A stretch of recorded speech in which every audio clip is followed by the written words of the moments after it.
যে ব্যক্তি তাগুতকে অস্বীকার করবে এবং আল্লাহর প্রতি পূর্ণ বিশ্বাস স্থাপন করবে।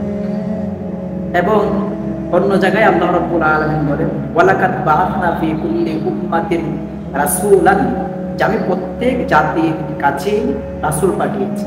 কেন পাঠিয়েছি? এটা আমার প্রধান উদ্দেশ্য হলো যে এই জন্য পাঠিয়েছি আনি আবুদুল্লাহ ওয়াজতানিবুত তাগুত, যে তারা তাগুত আল্লাহর ইবাদত করবে এবং তাগুতকে কি করবে? বর্জন করবে। এখন দেখেন সূরা বাকারাতে আল্লাহ রাব্বুল আলামিন বলছেন যে আমি ফামাইয়াকফুরু বিত-তাগুত, যে ব্যক্তি তাগুতকে কি করবে? অস্বীকার করবে, ওয়ায়ুমিনু বিল্লাহ, এবং আল্লাহর প্রতি বিশ্বাস স্থাপন করবে। এখানে আল্লাহ রাব্বুল আলামিন কিন্তু বলছেন তাগুতকে অস্বীকার করার কথা। আগে কি করা? অস্বীকার করা, তারপর সে কি করা? আল্লাহর প্রতি বিশ্বাস স্থাপন করা।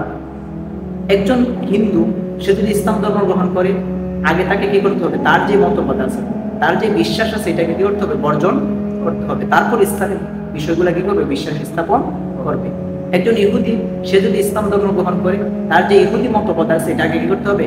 সে অস্বীকার করতে হবে। তারপর ইসলামী মতবাদ গুলা, ইসলামী আদর্শগুলা তাকে কি করতে হবে? বিশ্বাস করতে হবে। তাহলে সে কি করবে? ঈমানের উপরে প্রবেশ করবে। আপনি যদি একটি দুধের পাত্রে, একটা পাত্রতে যদি প্রস্রাব থাকে, প্রস্রাব থাকে, সেই পাত্রে যদি আপনি দুধ নিতে চান, তাহলে সেই দুধটা কি ভালো থাকবে? কিছু দিকে থাকবে না, ভালো থাকবে না। আপনি যদি সেই পাত্রতে যদি দুধ নিতে চান, তাহলে আপনাকে প্রস্রাবটা পালায় পাত্রটা কি করতে হবে? দৌত করতে হবে। এই কথাটি আল্লাহ বলছেন, ফামাইয়াকফুর বিত-তাগুত, যে ব্যক্তি তাগুতকে অস্বীকার করবে, ওয়ায়ুমিনু বিল্লাহ, তারপর কি করবে? আল্লাহর প্রতি বিশ্বাস স্থাপন করবে।